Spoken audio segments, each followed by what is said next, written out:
Πάμε στον Σωτήρη από Αμπελόκηπους. Γεια σας κύριε Σωτήρη. Καλημέρα και την καλημέρα μου σε όλους τους ανεμολογίτες. Καλημέρα κύριε Σωτήρη. Κύριε Λαμπίδη, εγώ έχω μείνει όπως το ξέρεις πολύ καλά. Να μπω και η αιτία είσαι εσύ, διότι με δέχεσαι με κακό μάτι, όπως πάντα. Επιτρέπεις κύριε Λαβίθη, επιτρέπεις να βγαίνουν διάφοροι και ό,τι τους καπνίσει στο κεφάλι με ύβρις και διάφορα άλλα να λένε χωρίς να επεμβαίνεις, εφόσον είσαι κύριος εκεί. Όπως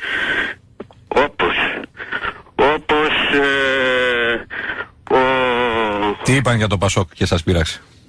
Δεν είπαν τίποτα για το Πασόκ. Δεν με ενδιαφέρει εμένα ούτε Πασόκ, ούτε ήμουνα, ούτε είμαι ποτέ ούτε είμαι οργανωμένος σε κανένα κόμμα. Απλώς ψηφίζω. Ωραία, τι σας πείραξε? Τι ψηφίζω, τι με πείραξε? Με πείραξε το εξής. Καταρχήν, ας πούμε, θέλω να δώσω, θα σου πω τι με πείραξε. Καταρχήν θέλω να δώσω τα συγχαρητήριά μου στον κύριο Δίκαιο, ο οποίος είναι ένας ευγενέστατος και γνώστης, έχει ευρεία κλίμακος γνώσης και ιδίως στα νομικά. Κάλεσες τον κύριο Κασάπη για την αναθεώρηση του συντάγματος και εσύ δεν ήξερες που πάνε τα 4. Σας κονιοτοποίησε ο κύριος Δίκαιος και τον παρακαλώ πάρα πολύ να βγαίνει, γιατί μαθαίνουμε πάρα πολλά πράγματα από τον ίδιο. Άρα με χρειάζεστε. Αλλιώς πού θα ακούτε το Δίκαιο? Ορίστε. Άρα με χρειάζεστε, λέω. Αλλιώς πού θα ακούτε το Δίκαιο? Όχι, είναι ένας κύριος που λέει Ναι, αλλά τα λέει εδώ, άρα με χρειάζεστε. Τι με χρειάζομαι? Με χρειάζεστε. Σε χρειάζομαι? Για να ακούτε το Δίκαιο. Όχι. Πού θα τον ακούτε? Να ήταν, όταν έφερε τον κύριο Κασάμπη συνταγματολόγο τι είναι, έπρεπε στη θέση σου να ήταν ο κύριος Δίκαιος. Γιατί δεν ήξερες εσύ να απαντήσεις, όλο ναι και ναι έλεγες. Ναι, αλλά επειδή δεν είναι ο Δίκαιος εδώ, είμαι εγώ, άρα χρειάζεστε τώρα εμένα. Εσύ δεν έπρεπε να είσαι. Έπρεπε στην αρχή που σου είπαν δύο... Μα αν δεν ήμουν εγώ, μπορεί να μην ερχόταν ο Χασάπης. Δύο θέσεις μπορεί να μην ερχόταν. Άρα, ήρθε όμως. Ήρθε όμως και δεν ήρθε να σε θέλω να πω, αν δεν ήταν ο Ιούδας... Ναι, έλεγες. Αν διερχόταν ο Κασάπης και ήταν ο κύριος Δίκαιος, ήξερε να του... Αν ήταν ο Δίκαιος, μπορεί να μην ερχόταν ο Χασάπης. Τώρα άσε μου να μιλήσω τώρα και μην με διακόπτεις και θα μου πεις πέρασε η ώρα. Μα για να σταυρωθεί ο Ιησούς χρειάζεται ο Ιούδας. Άσε μου να μιλήσω. Τι να την κάνουμε τη λογική όταν μας διακόπτει τη σκέψη, Λοιπόν. Πάμε κύριε Σωτήρη, σας ακούω. Λοιπόν, δεν κάνεις καλά το καθήκον σου. Επιτρέπεις να πούμε... Ντροπή σας να μου λέτε κάτι τέτοιο εντωμεταξύ. Ο καθένας να βγαίνει και να λέει ό,τι του κατέβει στο κεφάλι. Όπως? Να βρίζει ασυστόλος. Ποιος βρίζει ποιον? Τι είπανε? Τι είπαν για το Πασόκ? Βγάλτε το από μέσα σας. Ποιο Πασόκ? Γενικά. Την κυβέρνηση? Τι είπαν για την κυβέρνηση? Για την κυβέρνηση. Βγήκε μια κυρία κάποτε και λέει ο Σαμαράς, ο μονόφθαλμος, να του βγήκε το άλλο το μάτι και δεν τη διέκοψε. Συνάψες και έλεγε τι πράγματα είναι αυτά? Επιτρέπεται? Ό,τι και να είναι. Τον Παπανδρέου να βρεθεί, να σου πω, να βρεθεί κάποιος όταν ήταν να πάει στη Διεθνή Έκθεση της Αυλίγης να τον ρίξει μια σφαίρα στο κεφάλι. Τι πράγματα είναι αυτά? Θέλω να πω για τον κύριο Δερματά.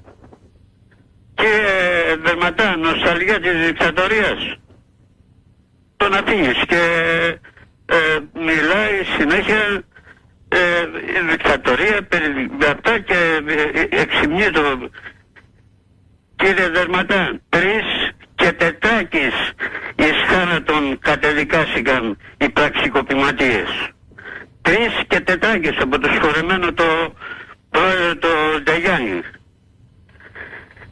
Για τα βασανιστήρια που κάνανε στο ΕΑΤΕΣΑ και στο θράσος και την ανέδεια, μπορώ να πω, να βγαίνεις να λες υπέρ της δικτατορίας και πάλι το θράσος επίσης να λες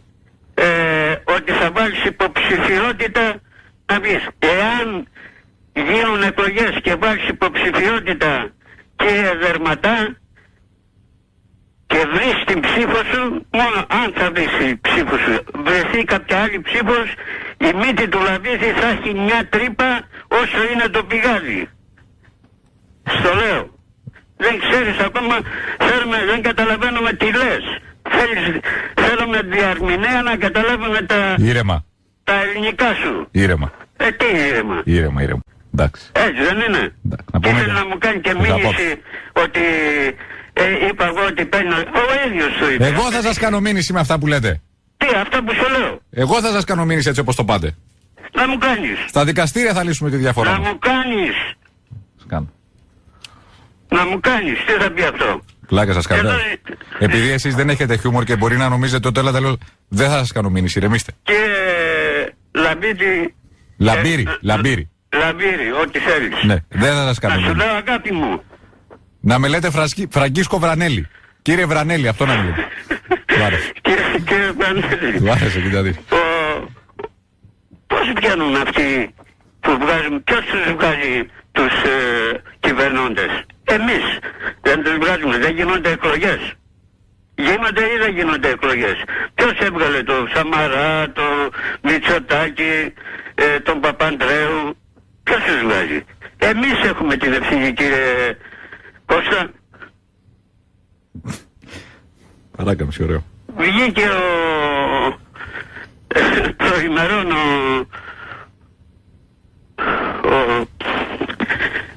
βγήκε προημερών ο απίθαρχος και σου είπε αγάπη μου και θα σου κάνει και τον έβαλα στη θέση του. Κατσάδα. Και μετά ήταν ο αναλωτής, ο άνθρωπος είναι μεγάλος άνθρωπος ο αναλωτής, δεν το είπε το αγάπη μου, το λέει όπως λέει ο πατέρας στο γιο, στην κόρη του ξέρω εγώ.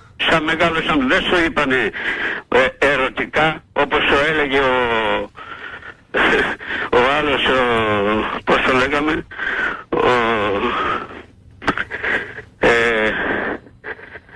ναι, τέλος πάντων, δεν τον θυμάμαι το όνομά του. Εντάξει, δεν πειράζει. Έβγαινε συχνά. Σου έλεγε αγάπη μου. Ο Χρήστος ο Τζούνιορ που τον κράζανε. Ο Τζούνιορ, ναι, αγάπη μου, μωρό μου, τι σ' αρέσει, θέλεις να πάμε αύριο, εγώ θα πάω αύριο στον Κεσερόνα, μωρό μου. Και τον ανεχόσουνα. Και δεν ανέχτηκες, θέλεις να έρθεις μαζί μου, θα το σκεφτώ. Τότε πειραματιζόμουν, τώρα σταμάτησα. Λοιπόν, και είναι πράγματα αυτά. Τώρα, το 50 εγώ ήμουν 20 χρόνων, 50-60... Σιγά μην ήσασταν 20 χρόνων το 50. Ήμουνα εγώ 20 χρόνων. 40 και ήσασταν το 50, τέλος πάντων. Όχι, όταν γεννήθηκες εσύ εγώ ήμουνα 46 χρονών και έχουμε την ίδια ημερομηνία. Και σου ήθελα να σου ευχηθώ και δεν μπορούσα να σου πάρω. 28 Σεπτεμβρίου γεννήθηκα κι εγώ. Και είχες τα γενέθλιά σου μαζί, έχουμε τη διαφορά όταν γεννήθηκες εσύ, εγώ ήμουνα 46 χρονών. Τα παιχνίδια που παίζει η ζωή. Κατάλαβες, αυτό είναι. Εντάξει, και πάλι να πούμε σου εύχομαι χιλιόχρονος, να κόβει μέρος ο Θεός όπως σου είπα από μένα και να σου μεγαλώνει τη μύτη. Τι άλλο να σου πω. Το 50... Κάνα 2 μέρες θα σας κόψει, δηλαδή, το 50 με 60 σου λέω ότι πέρασα πολύ πιο δύσκολες καταστάσεις. Εντάξει, αυτό δεν έχω πει κάτι. Δεν... Ναι. Το 50-60 έχεις πει να πούμε, γι' αυτό σου λέει και υποστηρίζεις. Φύγανε 10 εκατομμύρια και σε ρωτώ, 10 εκατομμύρια Έλληνες. Αυστραλία, Καναδά, Αμερική, όλο το εργατικό δυναμικό. Και σου λέω και σε σένα και απαντώ και στον Κώστα από τον Πειραιά. Γιατί φύγανε κύριε Λαμπίτη 10 εκατομμύρια Έλληνες 50 με 60, όλο το εργατικό δυναμικό, για ποιο λόγο φύγανε, σε ρωτώ. Τι να απαντήσω τώρα, γιατί... Ναι, γιατί φύγανε, για ποιο λόγο. Όλα τα ξέρεις, αυτό δεν το ξέρεις. Θέλανε να ζήσουν τη ζωή τους. Γιατί περνούσαν ωραία εδώ και σηκωθεί ή δεν περνούσαν ωραία. Για ποιο λόγο φύγανε. 10 εκατομμύρια Έλληνες. Καλά, πέρναγαν, βαρέθηκαν, σου λέει πάμε κάπου αλλού. Α, έτσι λέει και για πλάκα φύγανε. Μάλλον. Λέει ο Κώστας από τον Πειραιά. Δεν έφυγαν για πλάκα, ούτε βαρέθηκαν. δεν υπήρχαν, πρώτον για δύο λόγους έφυγαν. Δεν υπήρχαν δουλειές πρώτον, και δεύτερον και σπουδαιότερο, ζητούσαν τότε πιστοποιητικά κοινωνικών φρονημάτων. Αυτά δεν τα ξέρεις? Ξέρω ότι ο χρόνος τελειώνει και θα πάμε μόνο με δύο. Ναι, είμαστε ώρα. Και πρέπει, περιμένει και από πλάκα ο επόμενος. Ναι. Εντάξει. Πρέπει να κλείσει. Συμφωνώ με τον κύριο Χάρη, τον προηγούμενο, τον νεαρό, φαίνεται νεαράς ηλικίας, σε όλα ό,τι είπε. Και μπράβο του. Έγινε, κύριε Σωτηρή. Λοιπόν, εντάξει. Ήθελα να πω κι άλλα, αλλά... Το ξέρω, αλλά δεν προλαβαίνουμε. Περιμένει και ο αν θα μου επιτρέψεις να σου πω άλλη φορά... Θα επιτρέψω, κύριε Σωτηρή, αλίμονο. Καλημέρα, να είστε καλά. Άντε, έχουμε δύο. Αυξάνονται τα παράδοξα του ανεμολογίου. Πώς έχουμε τους νόμους της φυσικής. Έχουμε τα παράδοξα του ανεμολογίου. Το πρώτο είναι το παράδοξο του φων. Ακούγομαι όχι. Όπου απαντώντας αρνητικά, ουσιαστικά απαντάς καταφατικά. Το δεύτερο είναι το παράδοξο του κυρίου Σωτήρη. Όπου θα πει 10 πράγματα και οποιοδήποτε ακούει, τουλάχιστον σε ένα από αυτά τα 10 θα συμφωνήσει. Μπορεί ο καθένας να διαφωνεί με τα υπόλοιπα 9 και να μην τα δέχεται, αλλά το ένα, τουλάχιστον το ένα θα το δεχτεί. Με αυτόν τον τρόπο καταφέρνει ταυτοχρόνως να συμφωνεί και να διαφωνεί με όλους. Είναι το δεύτερο παράδοξο του ανεμολογίου.